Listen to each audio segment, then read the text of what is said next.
Oi pessoal, vocês estão no podcast da Lívia Lamblé, o podcast que fala tudo sobre produção de conteúdo. Não deixem de me seguir nas redes sociais. Eu estou no Twitter, no Instagram, no TikTok, no YouTube. Eu estou em todo lugar como @Lívia Lamblé com T mudo no final. E não deixem de seguir este podcast na plataforma de áudio que vocês estiverem ouvindo e ativar o sininho para chegarem os episódios novos para vocês. Isso ajuda muito o produtor de conteúdo, no caso, eu mesma.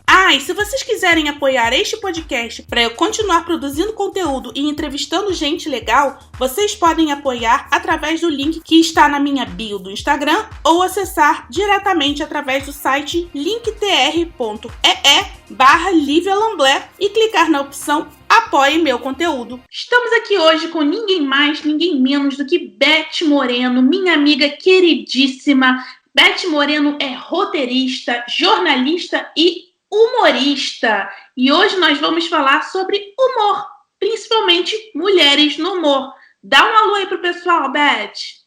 Olá, pessoal, onde quer que você esteja. Pode estar nos Estados Unidos, pode estar no Brasil, pode estar no Japão, né? Bom dia, inclusive, para quem está no Japão, ou boa noite, porque eu não sei que horas que vai estar passando aí. E estou aqui, né, para falar um pouco desse universo, né, que é tomado por homens, e a gente se meteu a entrar, né, e tem lá aí, a gente pede licença, vai entrando, às vezes o pessoal não gosta muito, às vezes o pessoal dá força, mas faz parte, né? Eu acho que o importante é a gente meter o pé na porta e entrar. É isso, Beth, tem que ser assim, porque senão a gente nunca tem espaço, né? Então, vamos começar do início. Eu sei que você começou pelo Twitter, mas o pessoal que está nos ouvindo não necessariamente sabe. Então, por favor, conta pra gente como é que você foi parar nesse mundo do humor pelo Twitter. Lívia, eu sempre fui uma grande consumidora de comédia, né? Eu gostava muito de Cacete e Planeta, de TV Pirata, Chico Anísio, Vivo Gordo. Eu já estou entregando a minha idade com isso, eu sei, mas são ótimas referências para quem vive de humor, né? Porque a gente fala que a gente traz lá ninguém menos do que Chico Anísio, do que Jô Soares, né? Então eu trago muita coisa para o meu trabalho já meio que inspirado nessas referências, né? E tudo que se refere ao humor eu tentei consumir na minha vida. Revista Mad, o começo do stand-up comedy no Brasil, né? E o Twitter foi um lugar que eu me encontrei muito com a comédia, porque nele, lá em 2007, 2008, já tinha bastante comediantes testando piadas, porque o Twitter antigamente ele era um ótimo teste para você fazer suas sacadas, era uma rede que tinha muito publicitário, era uma rede cheia de pessoas criativas, né? E eu me encantei com aquilo, porque eu sempre gostei de escrever, apesar de eu trabalhar num ramo totalmente diferente do que eu trabalho hoje. Eu trabalhava com tecnologia, Lívia. A minha vida era chip, era computador, era programação, era exatas, né?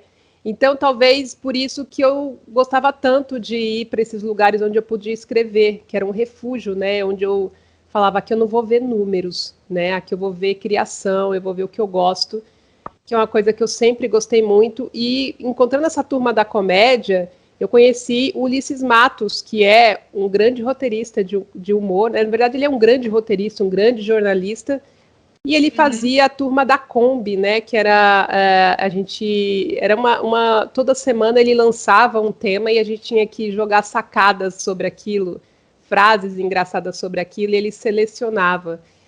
E ali eu conheci muita gente bacana, como Léo Lana, Dino Cantelli, comediantes, e então assim foi uma época muito legal, assim, que eu enturmei bastante com esse pessoal, e foi o próprio Ulisses Matos, né, que foi a primeira pessoa que falou para mim: Beth, você poderia ser uma grande roteirista. E eu falei assim: nossa, como assim uma grande roteirista? Eu nunca nem estudei isso, eu nunca, né? Ele falou: não, mas se eu fosse você, eu começava a pensar nisso. E aí ele me indicou na época livros, blogs, para eu acompanhar, e eu fui lá acompanhando como mera leitora, né, como reles mortal, né, não que a gente, quando se transforma em roteirista, a gente deixe de ser, né, a gente só não dorme, mas a gente continua sendo reles mortais, muito mais mortais até porque a gente não dorme, né, mas assim, eu comecei a consumir isso, e foi na mesma época que começaram a surgir convites, né? Primeiro o Danilo Gentili me chamou para cuidar das redes dele, que gostava das coisas que eu escrevia, e comecei a colaborar com pequenas coisas, assim, para um e outro. Comecei a colaborar para os sensacionalistas. Fiz um programinha de rádio junto com o Léo Lana, com o Zorzanelli, que também foi a primeira pessoa que me deu oportunidade remunerada de trabalhar com o roteiro. Então foi tudo muito assim orgânico, sabe, Lívia? Aí eu comecei, eu trabalhava lá na informática, lá com as placas-mãe da vida, e depois aos poucos eu fui indo para esse lado da redação. E aí quando surgiu uma proposta de TV, que foi para poder fazer o Agora é Tarde com Danilo Gentili, que foi uma coisa que, nossa, foi uma virada, assim, porque eu falei, é uma TV agora, né? Eu vou ter que optar. E eu optei, eu falei assim, quer saber?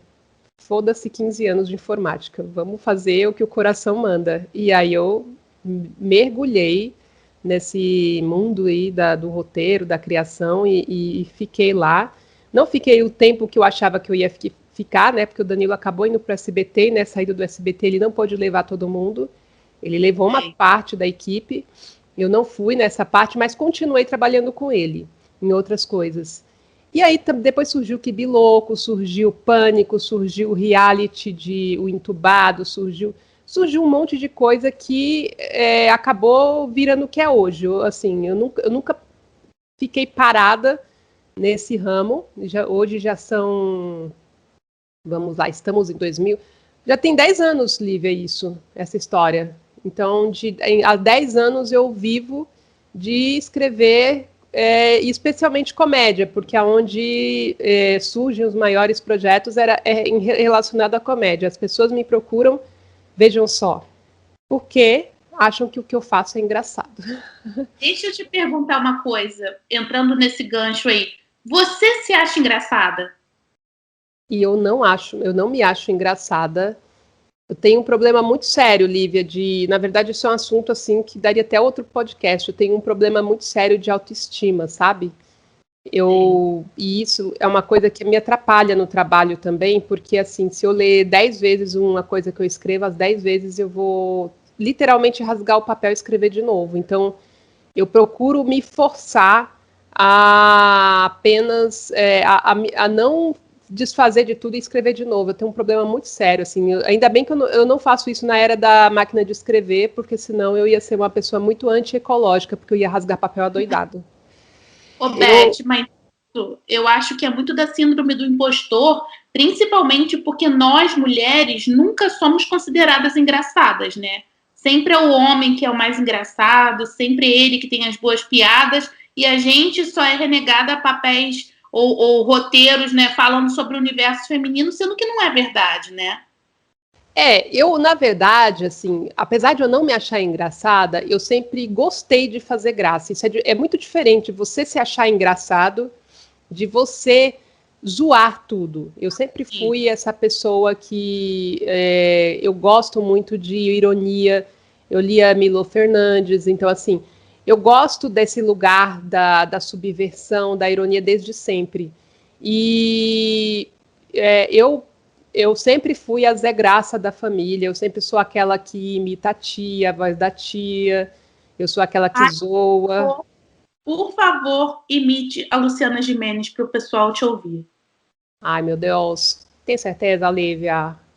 Por favor. Ai, por favor, eu não sei, Lívia. Você tá brava? Você tá brava, Lívia? Você tá brava? Ai, que tudo. Ai, que tudo é o luxo. Adoro, adoro, adoro. Então, é engraçado que a Luciana Gimenez surgiu assim de um jeito que eu nunca imaginei, que foi alguém que percebeu, que falou assim, Beth, eu tava muito afobada, eu tava na sala eu até lembro como é que foi, eu tava na sala do Entubados, uma correria, eu falando rápido e meio blasé, assim, mas sabe porque a Luciana é meio blasé, né? E aí a menina falou assim, Beth, você falou igualzinho a Luciana Gimenez. Aí eu virei pra ela e falei, ai que todo, ó. Aí ela falou, é igual!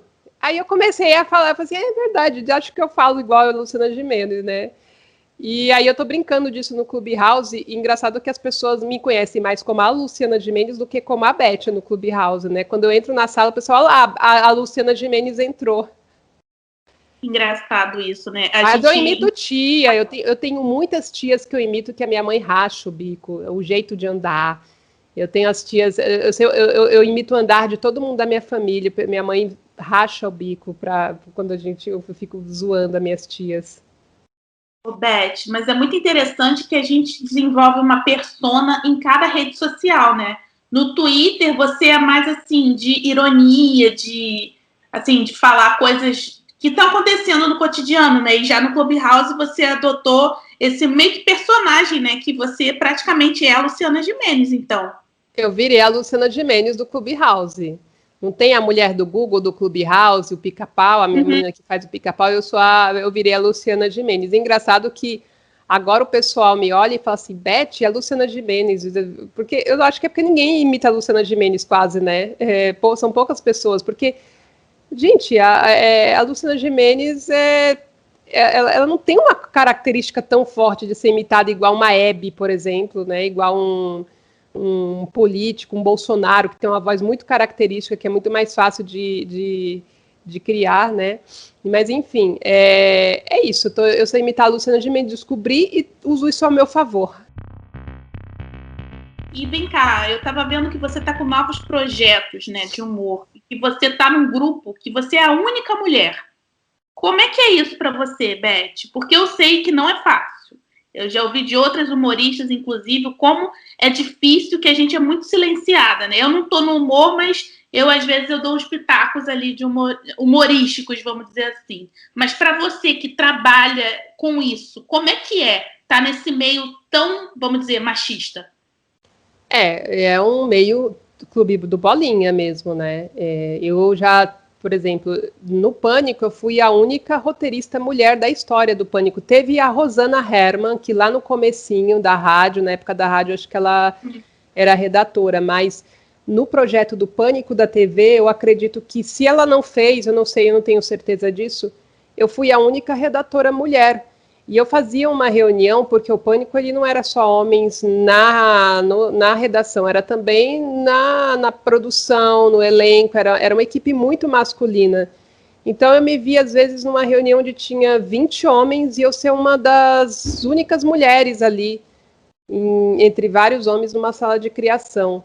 Então, assim, eu sempre vi essa minoria, né, nas redações, nas reuniões de pauta, nos grupos de comédia. Começa que, em grupo de comédia, ou é um grupo de mulheres ou é um grupo só de homens, né? 4 amigos, né? Então, assim, de repente, um amigo, um conhecido da comédia, falou, Beth, a gente está... eu queria te convidar, a gente gosta do que você escreve.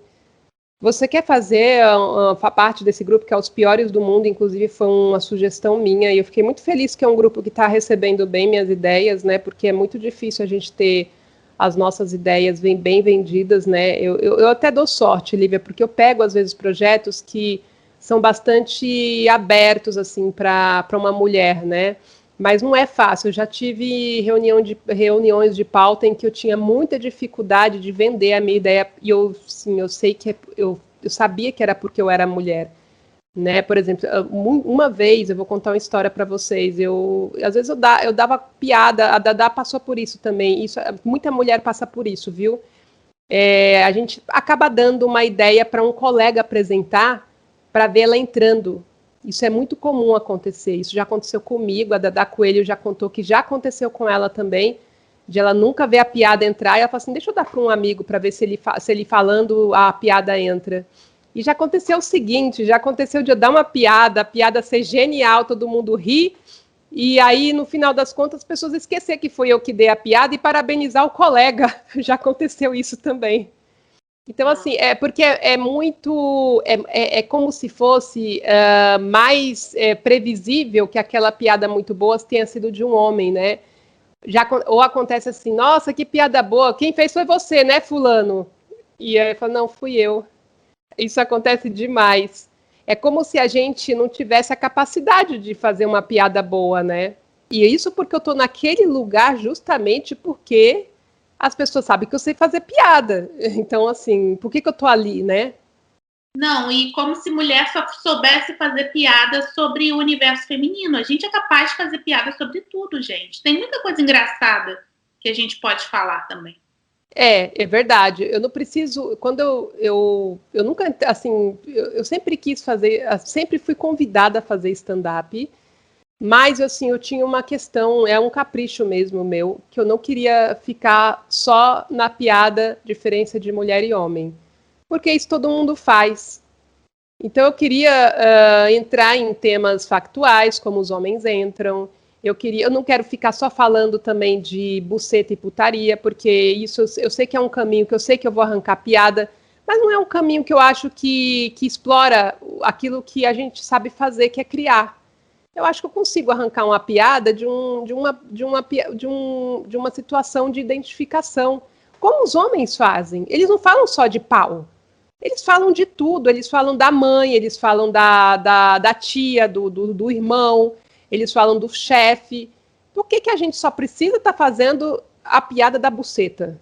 Né? Não tenho nada contra quem faz, eu acho que tem comediantes que fazem isso brilhantemente, eu admiro muito mulheres da comédia que estão grandes aí, por exemplo, tem uma humorista que eu bato palmas, que é a Bruna Luiz, que é uma menina muito focada, uma menina que realmente ela puxa, assim, ela dá uma inspiração para nós mulheres a continuar na comédia, porque ela está lá dividindo o mesmo espaço com os homens, e ela tem um grande desafio, porque ela é linda, e ela tem que, além de ser linda, ela tem que provar que ela sabe fazer piada, porque ainda tem essa questão, que se a mulher for muito bonita, ela é obrigada a ser burra, e ela não é, ela é inteligentíssima, eu a admiro muito, e tem muitas outras também, que estão há muitos anos na comédia, representando muito bem as mulheres, como a Mel Maher, tem a Cris Paiva, tem a própria Dani, que na TV representa muito bem, tem mulheres aí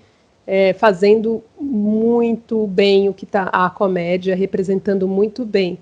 Então, assim, já passou da hora dessa piadinha de mulher não tem graça ter caído por terra. Ô, Beth, por falar nisso, qual a piada que você acha que você já fez, ou o texto que é o melhor deles, que é o mais engraçado? Eu tenho um texto, gente, que eu só preciso ensaiar ele muito bem. É o texto que eu escrevi que eu mais gostei, é o texto que eu apresentei para colegas comediantes que eu recebi mais elogios. E esse texto eu quero estar com ele na ponta da língua, que eu ainda faço muito texto com colinha, que é no celular, porque como é factual, eu faço no dia e já vou apresentar. É um texto da minha experiência de ter pulado de paraquedas. Foi um presente da minha irmã. Conta um pouquinho pra gente dele. Cara, é um dia surreal, porque assim, a minha irmã um dia chegou para mim e falou assim, Beth, eu vou te dar um presente, e minha irmã é médica. E a minha irmã ganha bem, né? Ela é médica e tal. Eu tô pensando, vai me dar um iPhone, né?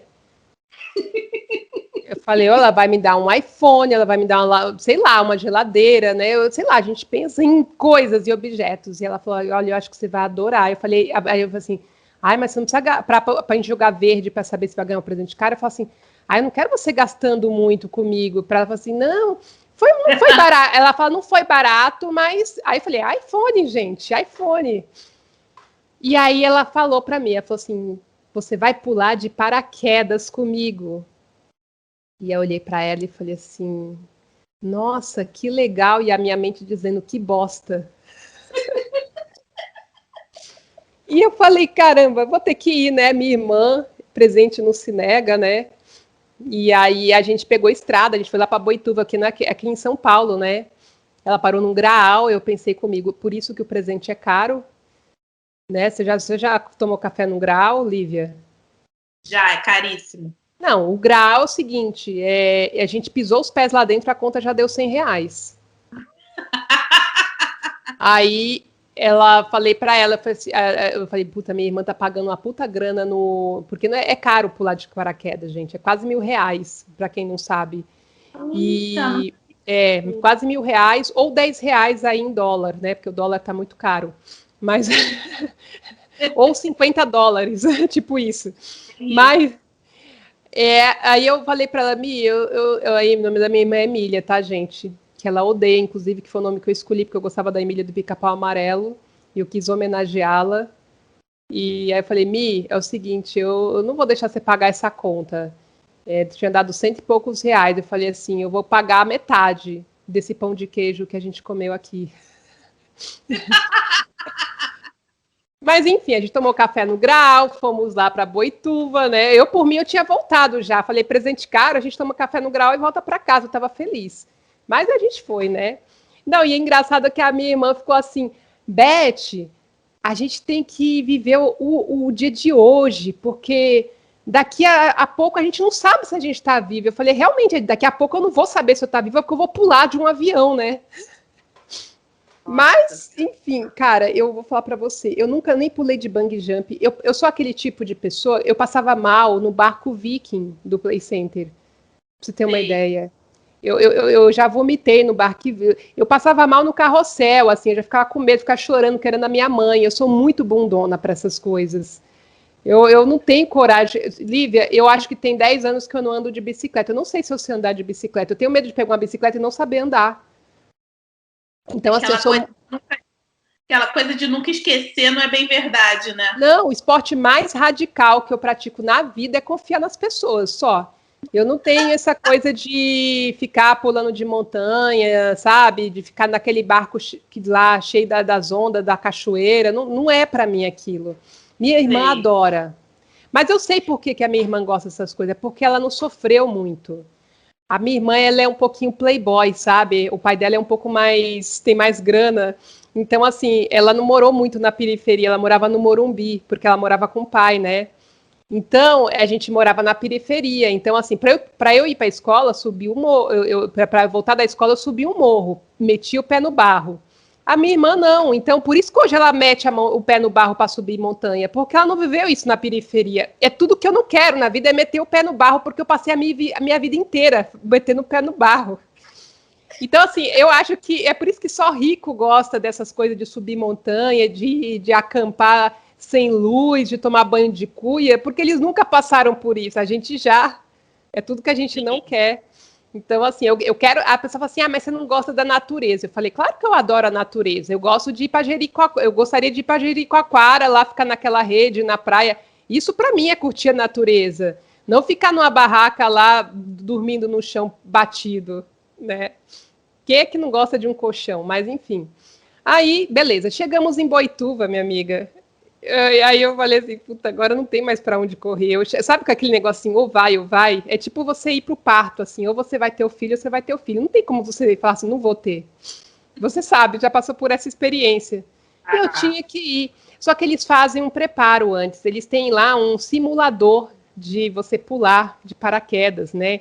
Então eles penduram você numa cordinha para você ter a sensação, para você ficar lá na posição, né? E aí a gente foi para um lugar lá que tinha um aviãozinho assim, né? Mequetrefe. Eu falei assim, olha, gente, eles têm até um avião de simulação. Aí eles falaram, não, esse aí é o verdadeiro, é o que você vai pular. Era uma latinha, era uma marmita que voava, assim, o avião. Você sabe, passou um filme na minha cabeça quando eu vi esse avião, aquele Labamba, sabe? Aquele aviãozinho que caía lá, do cara do Labamba. Era uma caixinha de fósforo. O avião, eu entendo o conceito de pular paraquedas do avião ser uma latinha, porque o avião é o primeiro incentivo para você pular dele. De tão estado dele assim é muito lamentável, assim, sabe? Eu vou falar para você, ele lembrava aquele avião dos Mamonas, sabe? Ai, meu Deus. Depois de caído, claro, né? De tão...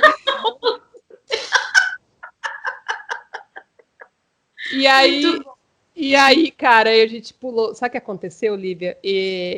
Enfim, eu vomitei no ar. A gente pulou e eu vomitei, eu passei mal, eu vomitei. Enfim, azar de quem tinha roupa estendida naquele dia. E minha pressão caiu. E assim, eu lamentei muito ter vomitado, sabe? Porque eu tinha tomado café no Graal, cara, paguei mó caro. E essa é a minha história. Eu tô louca pra ver esse texto ou contado, ou, não sei, encenado. Não, porque... ele é muito maior, tá? Ele aqui tá resumido, Lívia. Ele tá aqui... Eu não decorei ele ainda, mas ele é muito mais recheado de piadas. E, assim, aqui eu dei só uma passada rápida. É um texto que eu mergulhei muito. E engraçado que foi o texto que está mais próximo da minha realidade, que é uma história que eu vivi mesmo, de verdade. E eu acho que essa é a essência da comédia. É a sua vida e é você rir de si, né? Eu ia te perguntar, como é que você faz? Como é que é o seu pensamento para fazer um roteiro, para você fazer uma piada? Você se baseia muito na sua vida? Você se baseia muito em histórias que as pessoas contam? E como é que você escreve? Você tem bloquinho para anotar? Como é que é isso? Olha, o meu processo criativo ele é meio piloto automático hoje em dia, né? Como eu faço muito isso, né? Hoje, às vezes, tipo, vejo uma notícia e já penso na piada. É meio que, Só que, assim, o que acontece? Eu sempre descarto a primeira ideia, porque eu acho que é a ideia que todo mundo vai ter. Então, assim, por exemplo, no rolê de notícias, eu sou a última a mandar piada, porque eu quero que todos os meus colegas mandem as piadas para eu ver as que eles fizeram, para eu ir mais a fundo e fazer uma piada totalmente na contramão do que todo mundo fez. Esse exercício, não é que eu aprendi, mas eu vi uma vez o Murilo Gun ensinando, para a gente sempre se forçar a pensar um pouquinho mais do que todo mundo, já que a gente está nesse lugar de criação, né? Então, eu peguei isso como mantra, né? E às vezes vou falar para você, mesmo hoje todo mundo faz piada. Eu às vezes barro em piadas de colega e odeio isso, porque eu fico com muita vergonha. Porque eu penso o seguinte, se eu sou paga para fazer uma piada, para criar, eu não quero repetir a piada que alguém já fez. Eu tenho que ir fora da casinha. Uma vez eu coincidi um pensamento com a piada da Mel, eu fiquei péssima a ponto de querer... Ela nem soube disso, mas eu quase chamei ela para desculpar, ela nem ia saber o que era. Eu fiz uma piada do rolê, porque era o lobisomem de Brasília, e quando fala Brasília, tem uma coisa muito forte na minha vida, que é a Legião Urbana. Eu imediatamente lembro de Faroeste Caboclo. E eu fiz uma piada do Santo Cristo. Eu falei, a essa hora nem para o Santo Cristo aparecer para usar Winchester 22. É uma piada recorrente que eu faço, mas ela já tinha feito lindamente com o Eduardo Bolsonaro, que estava em Brasília, e ela fez essa piada. E eu não me atentei que ela tinha feito essa piada. Inclusive, foi uma piada que até o próprio Bolsonaro, o Eduardo Bolsonaro, respondeu para ela, deu a maior treta. Eu tenho muito orgulho da Mel por isso. E aí essa piada coincidiu e eu falei, cara, eu repeti a piada da Mel. Eu fiquei muito mal, porque não pode, a gente não pode se permitir a ir aonde todo mundo vai, entendeu? E copiar, assim, não foi uma cópia, mas foi uma coisa que muita gente faz sem pudor, né? Que é copiar a ideia dos outros. Eu acho isso muito feio. Tem gente que ganha dinheiro. Mais uma vez eu vou falar o otariano. É um exemplo disso, de que ele faz do Ctrl-V, Ctrl-C o meio de vida dele. E você já teve muitas das suas ideias roubadas, Beth? Porque isso é um roubo, né? O plágio é um roubo, né? Um roubo de propriedade intelectual. Fora no Twitter, porque a gente sabe que toda hora tem o kibe, né? Mas, demais, assim... Demais. Já aconteceu muito de ideias, tweets, por exemplo... Já aconteceu eu tenho uma ideia, chegar para alguém e falar, olha, eu tenho uma ideia legal para você fazer, porque quando a gente está lá no comecinho, a gente quer virar amiguinho dos grandes, né? E a gente fica mostrando que a gente também cria e tal, né? Então você vai numa pessoa grande e fala assim, olha, eu pensei nessa ideia aqui, aí a pessoa fala assim, ah, não, mas isso aqui a gente já fez, eu já pensei em fazer, mas de uma maneira, era quase isso. Aí a pessoa ia lá e fazia o quase isso, já usando aquele teor da ideia, entendeu? Aquela coisa assim, tipo, Não vou pegar a tua ideia, mas vou fazer parecido e dizer que é minha, né? Já aconteceu isso demais. Mas você sabe, eu sou uma pessoa que às vezes eu tô no Twitter e eu quero fazer uma piada e eu leio muito assim, en passant, alguma coisa que uma pessoa escreveu e aquilo fica na minha cabeça.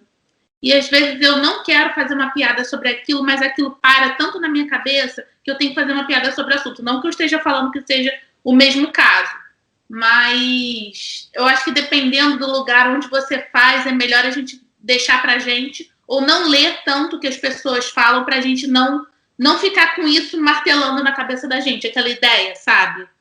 Acontece, eu me inspiro muito em tweets quando eu leio um outro tweet.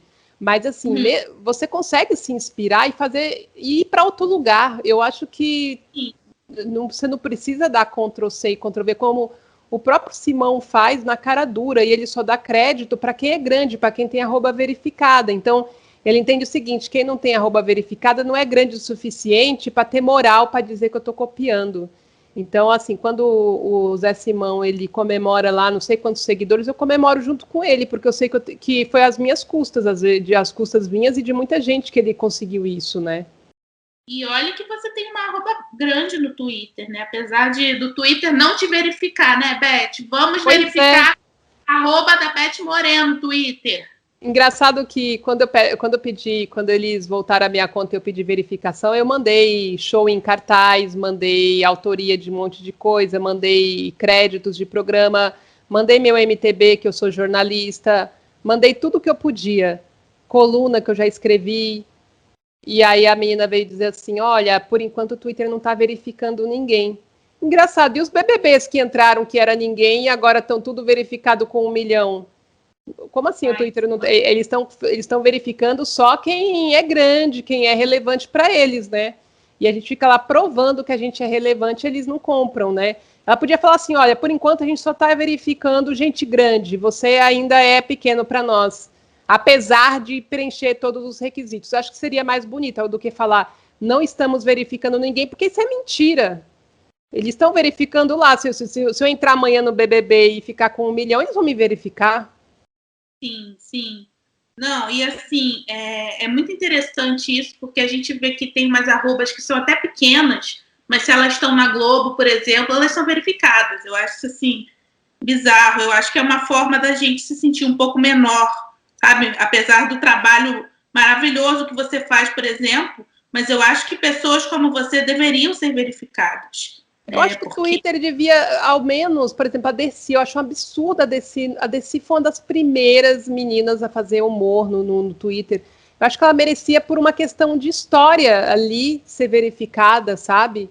Eu vejo tanta gente mais insignificante ser verificada. Daqui a pouco eles vão verificar o Otariano, o Chapolin Sincero, acho que já é, né? Eles verificam gente que copia conteúdo e gente que cria fica sem verificação. E eles ficam lá fazendo cu doce, porque essa é a verdade, é cu doce. Eles não porque eles ficam fazendo para não dar verificação. É tipo assim, você vai continuar sendo ninguém se depender da gente. É muito triste isso, né? Mas, enfim, são as redes sociais, né, Beth? E, inclusive, isso é um outro problema que a gente tem enfrentado, né, como produtora de conteúdo, porque eu te considero uma produtora de conteúdo também, né, Beth? Você produz conteúdo para várias redes, mas o algoritmo ferra muito a gente também, você não acha? Demais, demais. Por exemplo, o Twitter agora, por um milagre, eu voltei a crescer com o Twitter, mas eu acho que tem alguma coisa a ver com o Clubhouse, eu não sei porquê. Pode ter sido uma coincidência, mas quando eu criei o Clubhouse, meu perfil voltou a crescer. Mas ele estava numa decrescente que eu não entendia, porque eu falo assim, gente, como assim? Cada dia que eu dava um bom dia no Twitter, menos seguidores, menos seguidores. Eu fiz isso, desanima, gente, porque parece que tem gente saindo, né? É meio isso.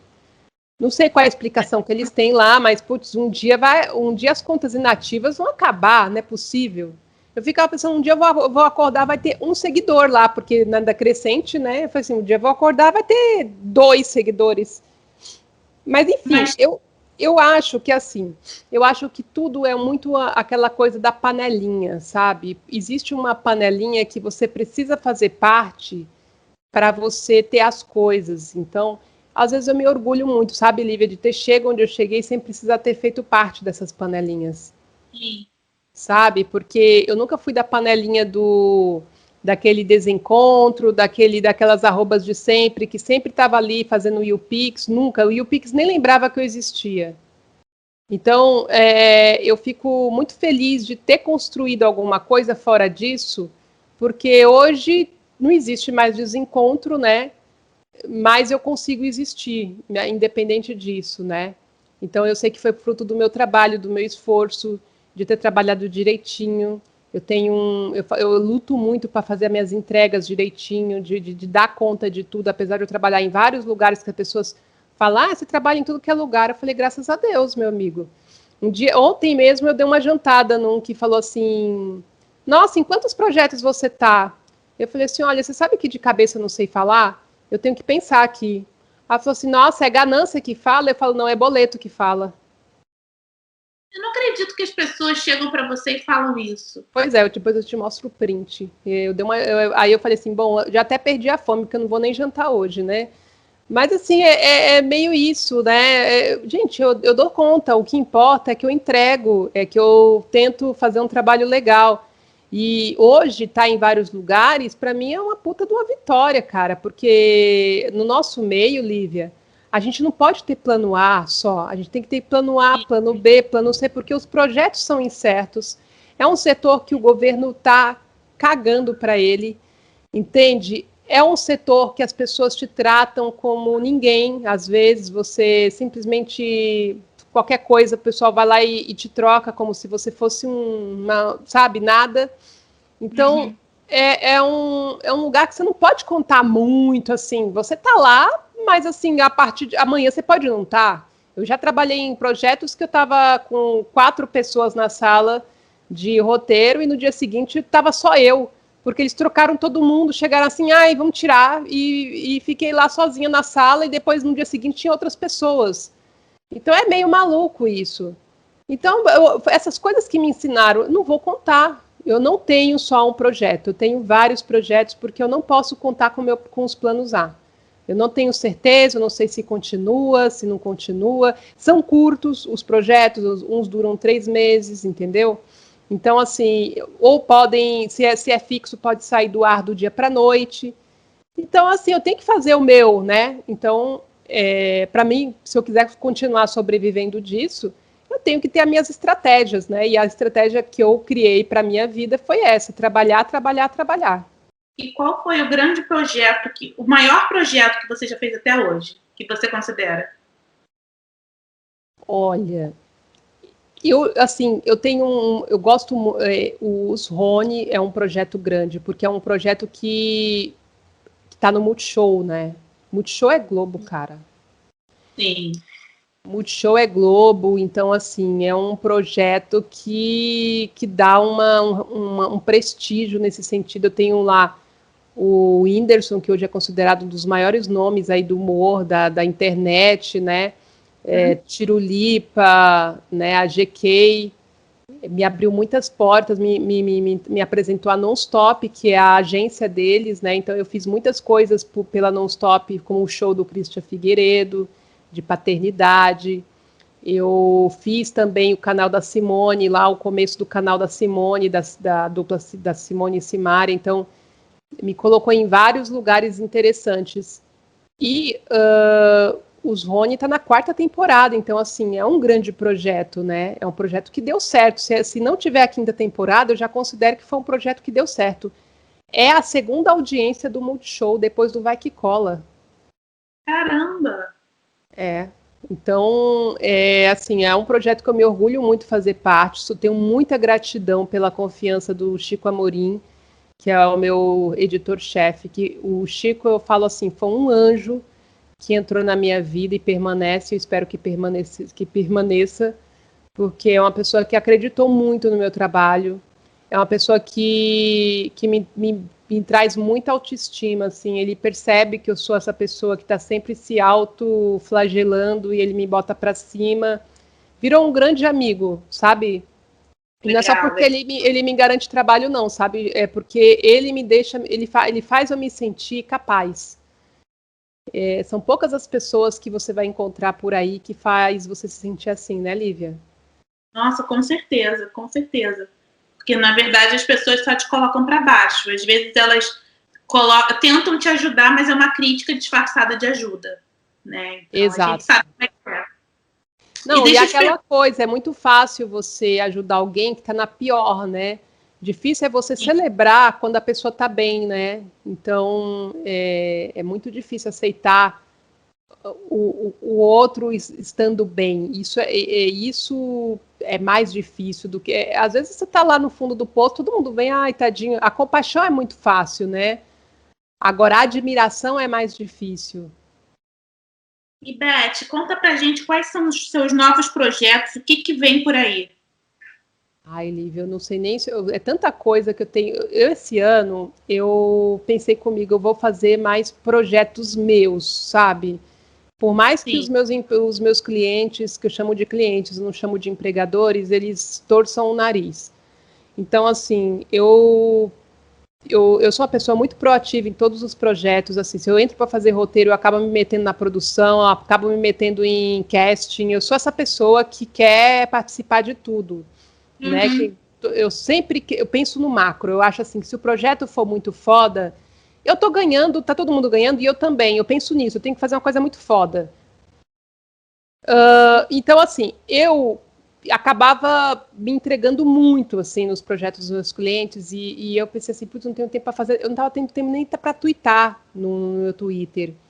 E eu queria trazer um pouco essa coisa, as minhas coisas para fazer. Então eu criei o Calma Beth, que é um projeto que eu estou fazendo um esforço tremendo para continuar levando, inclusive eu vou subir mais um episódio hoje, você está convidadíssima. Tem também o livro da Isa, que esse daí eu não vou abrir mão de concluir ele esse ano, que é O Mundo da Isa. Eu vi esse projeto, tá bem bonito. Eu tenho o mais difícil, que é uma belíssima ilustradora, que é a Carol Bernardes, que está comigo nesse projeto. A gente até criou o Trello lá para a gente fazer o nosso cronograma. Esse projeto eu tenho certeza que vai sair do papel, porque é um projeto assim da vida, sabe? Então, é um projeto que, quando eu não tenho 10 minutos no dia, eu dedico 5 para ele, sabe? Então, esse projeto eu sei que vai sair do papel. É um livro infantil que explica para as crianças o que sente uma criança autista. Vai ser a Isa falando para as crianças como ela se sente, apesar de ela não conseguir falar. Se a Isa falasse, o que ela diria para as crianças? Lindo, Beth. Vai ficar muito lindo esse projeto. Eu sou muito orgulhosa de ser sua amiga por... Assim, eu poderia falar de todos os seus projetos, mas esse, para mim, é o mais tocante. Com toda certeza, porque primeiro que sai da sua veia humorística, né? E mostra a Beth na sua essência. Eu acho que é o seu projeto mais grandioso, na verdade, se eu pudesse falar. Obrigada, Lívia. É engraçado porque esse projeto, ele realiza um sonho meu, né? Eu falo assim, quando a Isa, ela fala muito pouco, ela praticamente não fala, e eu falo que o meu sonho era ver ela falando. Eu vou realizar esse meu sonho, porque ela vai falar. É lindo isso. Parabéns, de verdade, é emocionante ouvir você falando isso, Beth. E eu queria muito te agradecer por você ter vindo aqui bater esse papo comigo. Foi maravilhoso trocar essa ideia com você, espero que você venha mais vezes. Tá bom? Obrigada, Lívia. Inveterada sua, sempre fui. Lembro quando você me seguiu no Twitter pela primeira vez, que eu fiquei assim maravilhada que você me seguiu. Você é uma pessoa que eu admiro há anos e eu sou muito grata pela sua amizade e por você estar sempre abrindo novas portas para mim. Lívia, que isso? Ai, que fofo. Mas eu gosto muito de você também, eu te admiro muito. Eu acho você muito inteligente, eu acho que você não pode largar, assim, você tem que continuar seus projetos, você tem uma visão muito ampla das coisas, e eu fico muito feliz de ver a evolução da sua vida, sabe? Saber que você tem a sua filhinha, a sua família, e eu acho isso tão legal, Lívia, porque eu te conheci lá atrás, né? Lembra? Então, olha quanta coisa mudou e quanta coisa boa aconteceu, né? Então, assim, você tem que ter orgulho dessa trajetória, sabe? Você é mãe, você continua aí criando seus conteúdos. Você é uma pessoa incrível. E outra coisa, você tem livro, Lívia. Todo mundo que tem livro eu acho foda, sabe? Eu acho que... Não, que lançou... Até a Adriane Galisteu com o Caminho das Borboletas, eu falo assim, não, tá melhor que eu, porque ela tem um livro, velho. Eu sempre falo assim, que a pessoa lançou... o que faz o divisor de água da pessoa foda é fazer um livro. E eu vou fazer o meu. Beth, muito obrigada por você ter vindo aqui, muito obrigada mesmo. E agora deixa aí um beijo pro pessoal, manda um recado para todo mundo aí que tá ouvindo a gente. Gente, eu queria deixar um grande beijo para vocês, falar que eu sou estupidamente otimista, então tudo vai melhorar, a gente vai sair mais fortalecido dessa.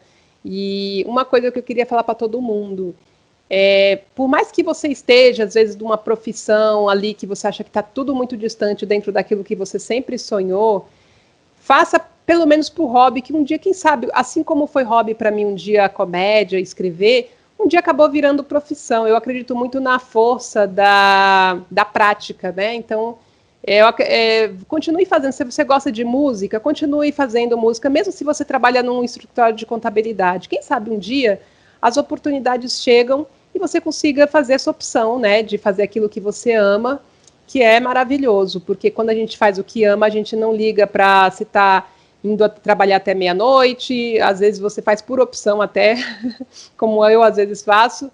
Então é isso, não acredite que as coisas estão distantes demais de vocês. Aquela velha máxima que eu falo, nunca subestime o improvável. É isso, nunca subestime o improvável, vai ser o título desse episódio. Beth, muito obrigada. Pessoal, muito obrigada por terem ficado até aqui. Me sigam nas redes sociais, Lívia Lamblé.